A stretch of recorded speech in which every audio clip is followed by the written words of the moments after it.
আজি মই ৰাতিপুৱা সোনকালে সাৰ পালোঁ।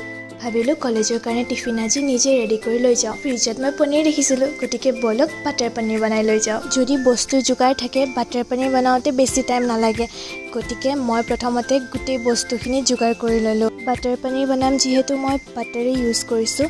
তাৰপিছত মই সৰু সৰুকৈ কাটি থোৱা পিঁয়াজখিনি দি দিলোঁ, জলকীয়া, নহৰু, আদা চব ঢালি দিলোঁ। তাৰপিছত মোৰ ভাল লগা মছলা, কাশ্মীৰী মছলা, পনীৰ মছলা অকণমান ঢালি দিলোঁ।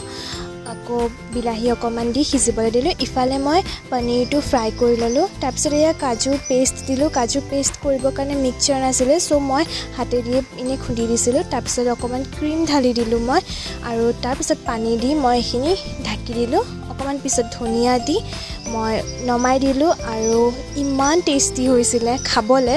মই ধুনীয়াকৈ পেক কৰি লৈ গৈছিলোঁ, আৰু লগতে জহা চাউল বনাইছিলোঁ। গৈ চবেই একেলগে কলেজত খালোঁ। লগ পাম নেক্সট ভিডিঅ'ত। Bye bye.